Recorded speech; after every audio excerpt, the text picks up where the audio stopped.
Hello, I am Eddie O'Sullivan, and this is This Week in the Italian Campaign.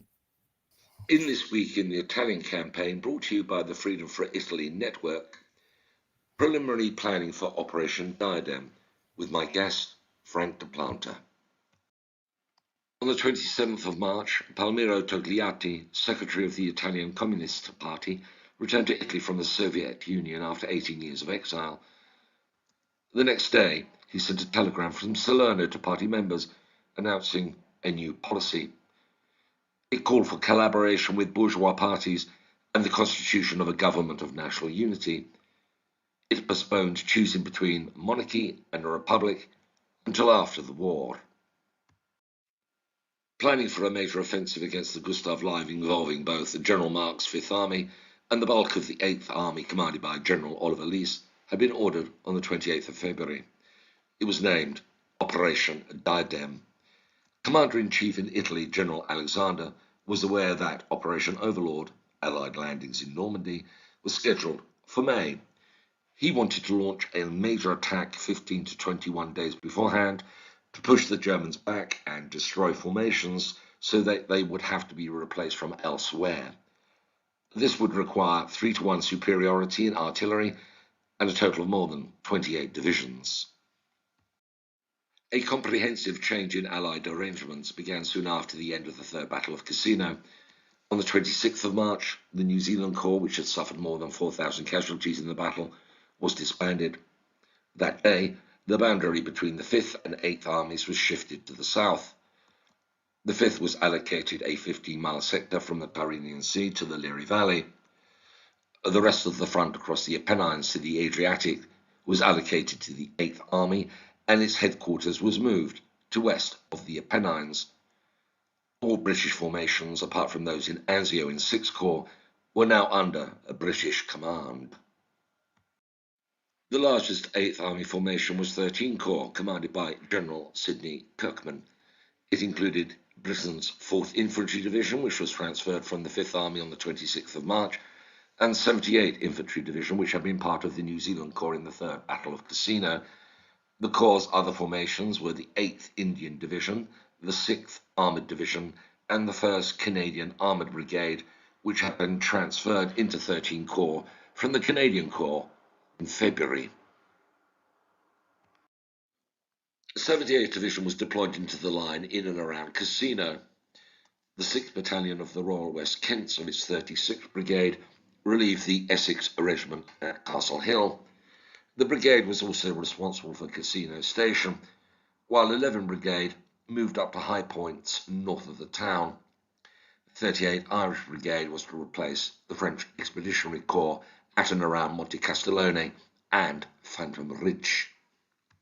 Britain's 10th Corps, commanded by General Richard McCreery, left the 5th Army on the 31st of March and was shifted from the Garigliano to hold their line east of 13th Corps between the Upper Ripido and the Upper Sangro. It comprised 2 New Zealand Division, with under its command 24 Guards Brigade, which had fought in Anzio, 2 Parachute Brigade, and 12 South African Motorized Brigade, which arrived in Italy in April. It also had a regiment of artillery of the Italian Liberation Corps, which had been formed also in April.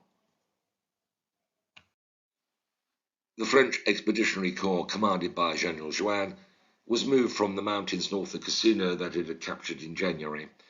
It was relocated at the end of March to take over the Garigliano River section from 10th Corps. America's 2 Corps, commanded by General Jeffrey Keyes, comprising the newly arrived 85th and 88th Divisions and elements of the 1st Armoured Division, took over the line from the sea to Montefuga, north of the Garigliano. America's 34th Division was transferred to Anzio, and 36th Division went into reserve. 2 further corps prepared to participate in Operation Diadem. The 2nd Polish Corps, commanded by General Władysław Anders, with 2 infantry divisions and an armoured brigade, had been told on the 24th of March that it would be involved in the next attempt to take Monte Cassino. It was to move into the front at the end of April. 1 Canadian Corps, commanded by General Tommy Burns, comprised the 1st Canadian Infantry Division, the 5th Canadian Armoured Division and Britain's 25th Tank Brigade. It was initially involved in a deception exercise ahead of Diadem. On the 27th of March, Royal Irish Fusiliers Captain Lawrence Franklin Vale wrote to his wife Olive in the UK as his battalion was preparing to replace the French Expeditionary Corps near Cairo. The shelling during the past few days has been absolutely incredible in its power and concentration. The whole 24 hours our guns are thundering, and just to make matters a little more pleasant, the RAF periodically go over and drop their bombs and the whole earth shakes for miles around. About the most amazing sight I've ever seen was our shells pouring into a certain town and the remainder of the town being shelled at the same time by the Germans. It is almost beyond comprehension how anyone could continue to live in such an inferno of hate, but they do. The resistance of the Germans is a thing to be marvelled at. I often think of how my instructors at officer training told me that the German was first-rate at attack, but could not fight in a defensive war. His tenacious resistance here against overwhelming superiority in artillery and air force makes it seem more remarkable than ever how the Russians have been able to advance at such a pace. Of course, this country is absolutely perfect for defense, and in most places it is very difficult to outflank him. I'm now joined by Frank de Planta, author, historian, and expert in the Italian campaign. Well, morning, hello. Eddie. Yeah, morning, hello, Eddie. Frank. How are you? All is good today. All is good. Good. I understand a moment is coming in which your life will be changing, Frank. What's that? Yes, I retire on Thursday. That'll be me done, and I can then get on with what I really, really enjoy, and that's looking at the Italian campaign. It's a fascinating battle. Yeah. Great. Well, good for you. Well, as you can see, this pre-record dealt with the preparations, the preliminary preparations for Operation Diadem, which was the fourth and final great assault against the Gustav Line. And before we move on to evaluating that, let's look at the first, second, and third casino battles. I mean, they didn't achieve their objectives, but would you classify them as all being failures? Yes, I would. Very much so. The first battle achieved absolutely nothing, apart from killing lots of good Americans. The second battle achieved nothing. I mean, absolutely nothing, other than bombing the monastery and allowing it to be taken over by the Germans. And the third battle, apart from capturing the hill and a little bit of the town, achieved nothing. So we're stalemated right at the end of March, and Alexander's right to rethink the whole thing and start to really apply the principles of war.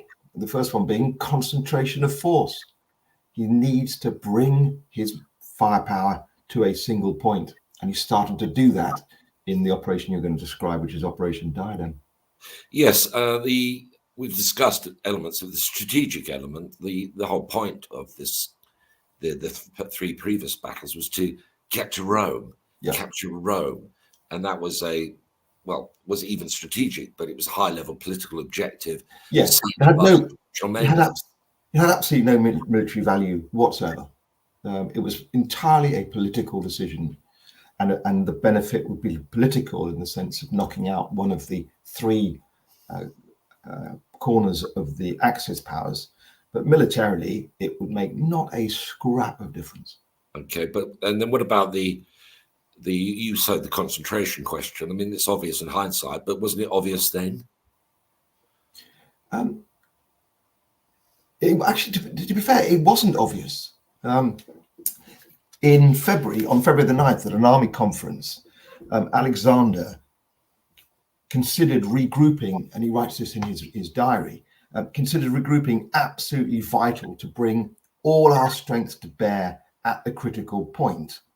And he says this: while a continued attack in our present circumstances would merely weaken us to no good purpose. So he recognizes the need to concentration of force. But he then says, first, however, I would like to try once more to eliminate casino. So they all recognize the importance of concentration of force, but it's about how it looks to them at the time. And at the time, it looks to the Allies as if they're suffering horribly, then so must the Germans be suffering. And it's just a matter of tipping them over the edge. Well, that was never going to happen in hindsight, because we now know that the Germans are well dug in and very well protected. But at the time, there was this perception of if we're suffering, so are they. A little more squeeze and it will work. And that was the third battle, and it failed. So the first three battles, do any commanders come out of it with honours? Not at the corps and army level. Clark certainly doesn't. It's very much attritional. It's just killing for the sake of it. The original intention of the first battle was to draw German divisions south of Rome in preparation for Anzio. Well, that never happened. The intention of the second battle was to draw off German divisions from an enormous counterattack that was coming in the middle of February from Anzio. Well, that never happened. And the third battle really didn't even need to be fought, because the whole reason for mounting the third battle at the end of February, even though it was delayed until the second week of March, was to again draw German divisions away from Anzio. Well, by the time it launches on the 15th of March, Anzio is a stalemate, and the Germans are going nowhere. So all three battles, none of the senior commanders, that's corps and army, come out of it at all well. Yes. Well, seems that way, and some reputations are seriously damaged. And I think General Freiberg's he never recovers from this, does he? Yeah, as a corps commander, he demonstrated that he wasn't very good. As a divisional commander, prior to Cassino, he was very, very good. And after Cassino, he goes back to being very, very good.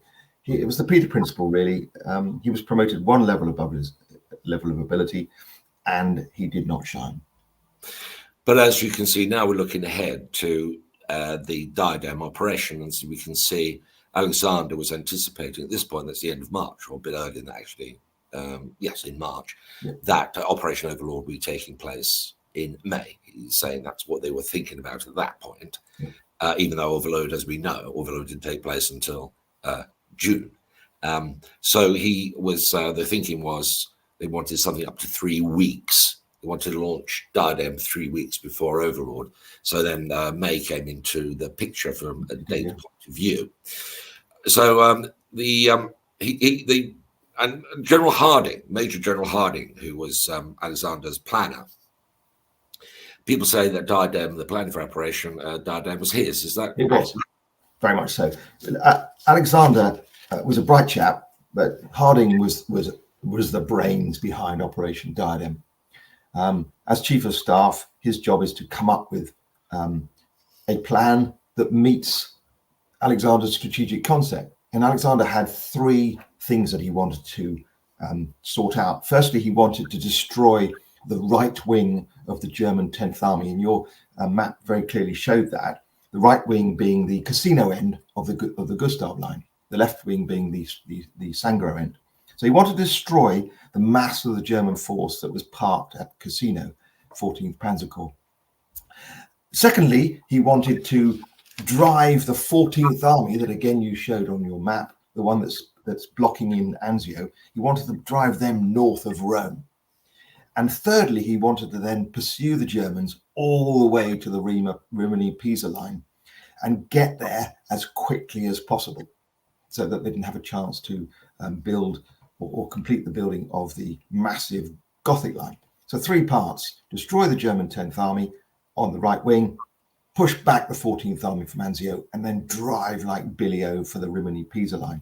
And Harding's job was to convert that into a plan, an operational plan, and he comes up with Operation Diadem. So Operation Diadem, as you can see, involved relocating. So the New Zealand Corps is dissolved. The division re-emerges, the New Zealand division. The 8th Army now is allocated, is shifted largely. They take the 8th Army, they shift it over to the Gustav Line, the Cassino front, effectively. And the 13 Corps seems at this point to have been the the largest element of the plan. That's right, isn't it? For Yes. 13 Corps. If you come back to the principles of the offence, he wants to concentrate force at Cassino. So to do that, as you described, the Fifth Army are pushed south of the Liris River, running through the centre of the Liris Valley, and they'll take the coast and the hills.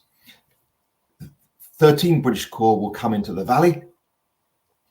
The 2nd Polish Corps will take over up on the hill, and we're going to bring in reserves. Because the idea is that we're going to have a striking force of 12 divisions, not a division of 2 brigades like the Americans had in the first battle. No, we're going to have a striking force of 12 divisions. And then we'll apply the second principle of the offence, which is maintenance of momentum. We're going to have 9 divisions in reserve. So 12 will start the attack, but there'll be 9 waiting to go, so that we never lose momentum. And so the first part of Operation Diadem is that Cassino operation, mounted by the Poles up on the hill, 13th British Corps in the valley. On their left will be the French Expeditionary Corps in the mountains, and then on the coast will be 2nd United States Corps. And once that force is rolling, and if we are successful at Cassino, the next part of Harding's operation was then to break out from Anzio. Now, when the Anzio operation originally started, the first breakout at the end of January was just a couple of brigades. The Rangers tried to deal with Cisterna, and 24 Guards Brigade tried to deal with Campagnone. This next one is going to be a monster. There are 7 divisions in the Anzio beachhead, and 5 of them will be used for the breakout. And they're heading for the Velletri Gap and a place called Valmontone. And the idea is that as the British force drives up the Liris Valley, with the Apennines on their right and the Lepini Mountains on their left, they will be forcing the Germans back up Route 6 towards Rome. And the Anzio operation will land its breakout behind them. So they're effectively squeezing the right wing of the German 10th Army between the Valmontone and the British coming up from the south, and they'll just crush them in between. That's the plan that Harding came up with. And the detail of it's interesting detail. Now, Sidney Kirkman is the commander of 13 Corps. Haven't heard much of him up to this point. What does history say about him, or at least about him at this point? Well, he's a gunner, and he's a very good one. And he's a fascinating character in that he very much understood what we now know as mission command. Let your subordinates get on with it. And he was very well known for being someone who very clearly expound what he wanted and let his commanders get on with it. And in this case, he has 2 divisions. On the right, under Dudley Ward, he has the 4th British Infantry Division, who are largely fresh. They've been here since April. They've been up in the mountains, but they're largely fresh. And on the left, we have the 8th Indian Division under Pasha Russell. Behind them in reserve, we'll have the 78th British Infantry Division, and as part of that reserve, the 6th British Armoured Division. And supporting the 2 infantry divisions at the front will be the Canadians.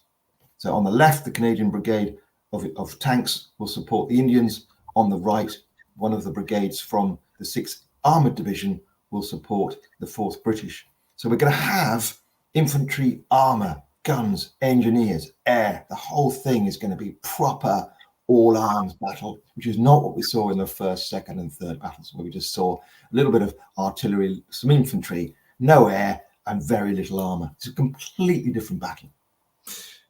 Right, and now the the Polish 2nd Corps is moved up, very keen to get involved in the battle, really wanted to get involved, and they were promised, Anders was promised that the Polish Corps would be involved in the 4th battle.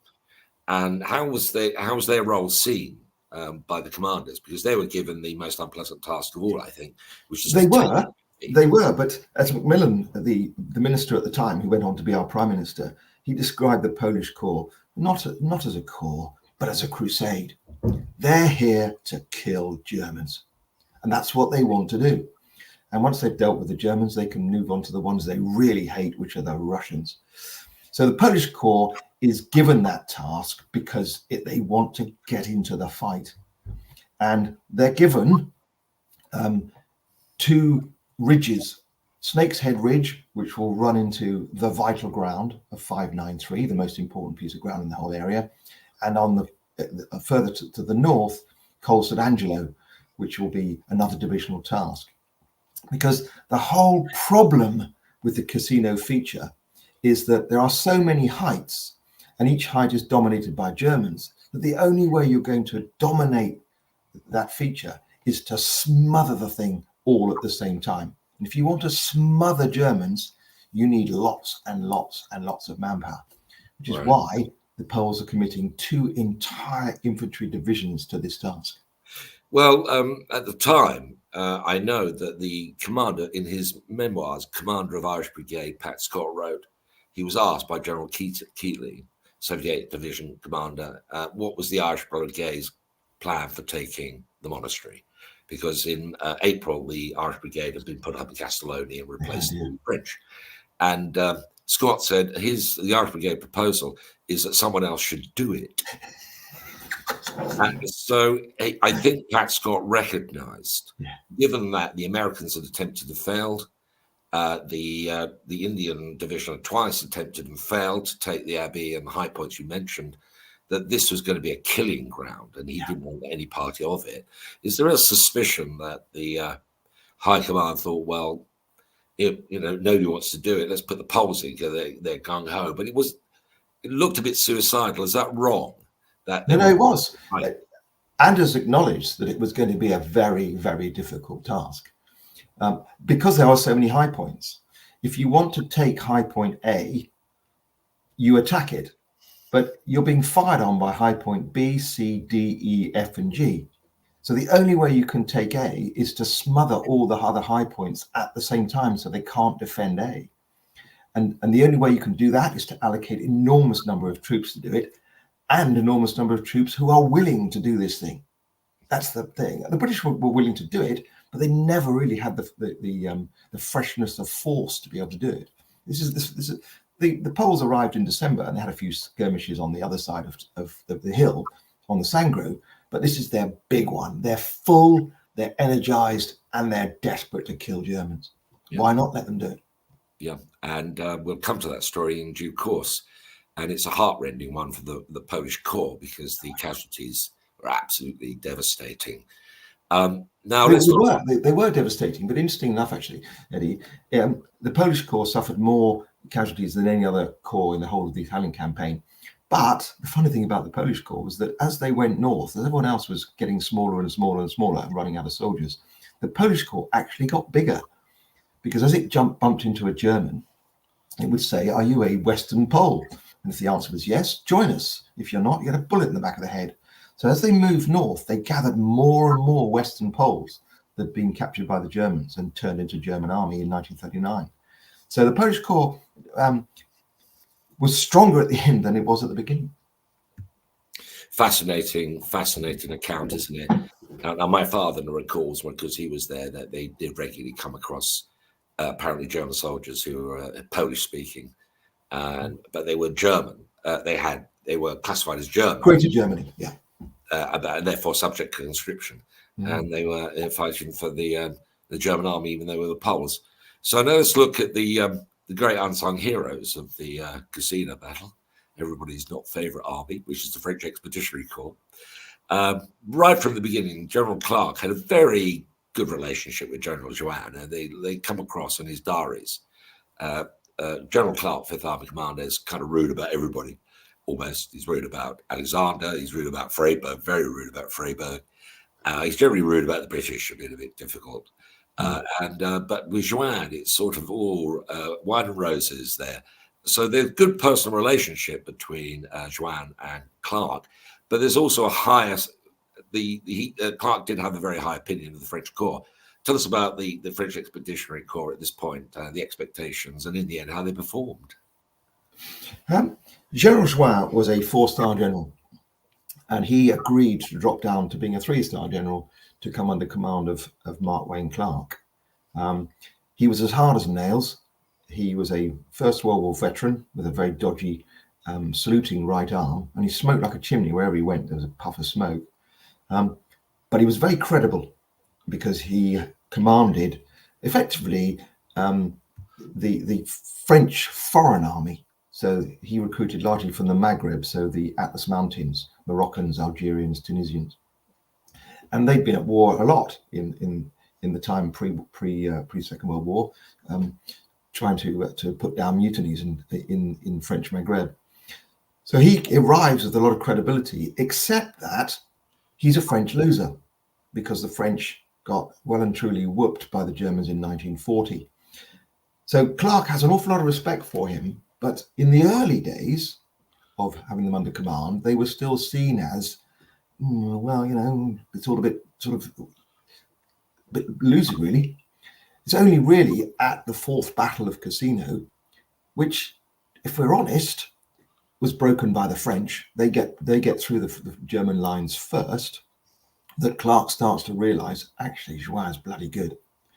Now, the French did get across first, but what you have to remember is that the whole reason they got into the mountains so quickly is they didn't have to do a river crossing like everybody else did, and Second Corps didn't. Why? Because 10th British Corps in January 1944 got across the Garigliano River onto the other side. So the second United States Corps didn't have a river crossing, they could drive on. And the French Expeditionary Corps didn't have a river crossing, they could drive into the mountains. They didn't have this obstacle of a river crossing that 13th British Corps had further to the north. In the round, the French were very, very good. Good. In the same way as the Poles are quite happy to suffer, so were the French. And their Moroccan, Tunisians and Algerians put up with a lot of discomfort in taking on the Germans. No, but the Canadians are now in this formation. They're now been brought over from the Adriatic, where they played a very prominent role in the advance to Ortona. Now they're brought over. It's a corps now. I'm always a bit confused about the structure of the organisation, because it was the 2nd Canadian Division which was played the key role, and the corps has been formed, and Tommy Burns is there. Tell us a little about the arrangements for the Canadians. And there was a bit of a bureaucratic shifting around on the Canadian side. Can you tell us a little bit about that? Yeah, there's a reluctance at the governmental level in Canada to let the British throw Canadian divisions around under command of British Corps, largely because of what happened in the First World War when they allowed that to happen, and they got well and truly beaten up. So there was a lot of pressure from government to have Canadian command start at corps level, hence the creation of the 1st Canadian Corps under Tommy Burns. The tricky bit was that normally in a corps, you'd expect to find 3 infantry divisions, or 2 infantry divisions and armored division, or 2 armored and an infantry, but you always find 3. And the Canadian Corps was only 2 divisions. It was the 1st Canadian Infantry Division that had been across from the other side at the Battle of Ortona in December, and the 5th Canadian Armoured Division. So he hasn't really got 3 manoeuvre divisions to play with, he's only got 2. And at the time, Oliver Lees is reluctant to give him a British division to create that triangle, that 3 divisions. And so he's forced to go into battle with an infantry division, an armoured division, and as he gets given later, the 25th British Tank Brigade. So it is a corps, but it's not really a corps. It's a corps hollowed out. So anyway, so that is that evolves further as the Italian campaign goes on, and the corps formation is strengthened. Very much so. Later on, at Cassino, at the Battle of the Hitler Line, Burns demonstrates that he can lead a corps. And so when the Canadians arrive at the Gothic Line in September, Clark has no hesitation in giving him the 4th British Infantry Division to create that triangle. Good. But now, sorry, and then the South Africans are making their first on the ground appearance, I mean, the South African pilots obviously were flying, and there would be South African sailors, but the South African ground forces have not played a significant role, if any, really, in the Italian campaign so far. And here we have formation from South Africa brought up now into the line. Tell us something about the South African formation at this point, Frank, how they fit into the story.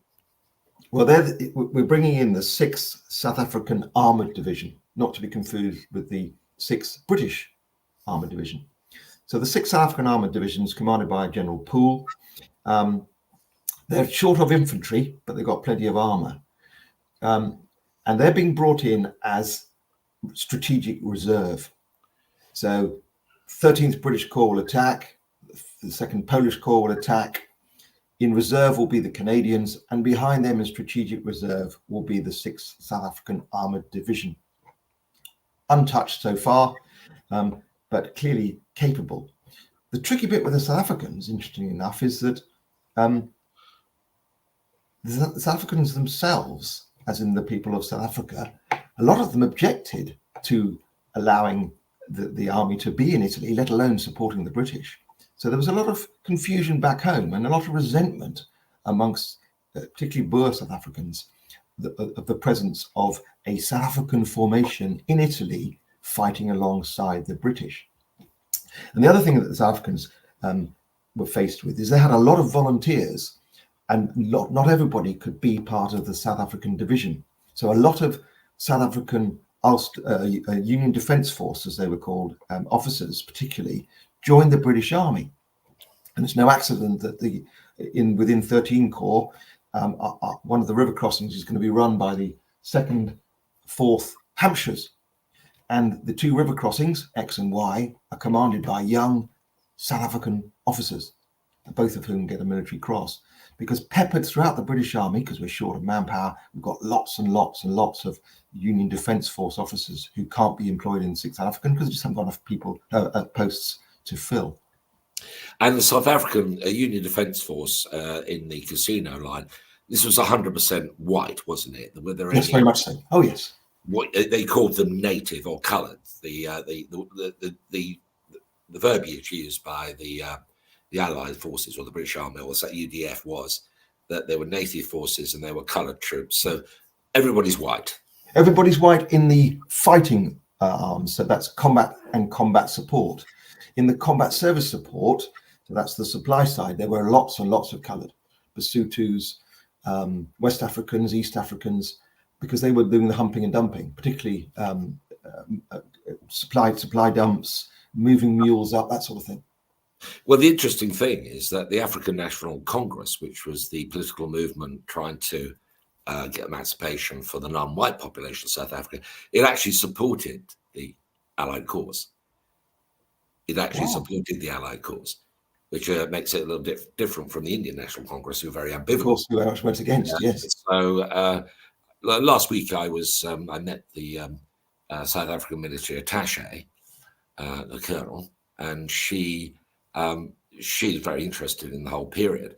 But of course, it's I'm trying to get my head around how to explain to contemporary South Africans that their country was involved in the war, but it was. They were involved in the war, but there was still a lot of opposition back home. Yes, this is still a generation that remembers the Boer War. Exactly, and so the fact that the troops, the frontline troops, I mean, obviously support troops weren't, and they were taking casualties. So there's a lot of complication in the history of this story, because the Indian Division, as you know, mainly commanded by British officers, and then they had a great mix of ethnicities and nationalities in the Indian Division, with Gurkhas and Rajputanas and Punjabis, and that story, when you're telling it in the contemporary terms, can be quite confusing or a little bit few minefields, because of course these countries are now divided into 5. And of course, if you look at the French, they followed the British model, which is their Moroccans, Tunisians, and Algerians were commanded by Frenchmen. You didn't have any Moroccans commanding anything. The South Africans was very much commanded by white officers, but the British were starting to move. So if you went into the 8th Indian Division, since the middle of the 1930s, we're starting to get more and more Indian officers. And a lot of gallantry medals are awarded to Indian officers. So we have a company of Indians commanded by an Indian officer, not a British Army officer in India, but an Indian officer. And that was very unusual. It must have confused the hell out of the South Africans. Yes, yeah, I confused all out of everybody because the languages, the cultures, the diet, all these confusions complicated everything, and that had to be taken into account by the planners. So anyway, look, Frank, wonderful account of the preparations. We're going to get into the nitty-gritty of the fourth battle when we get to that moment with the 11th of May. Yes. And we may go daily at that point, just to show what happens and on each day in every part of the battlefield, because this is a massive battle and it's so complicated.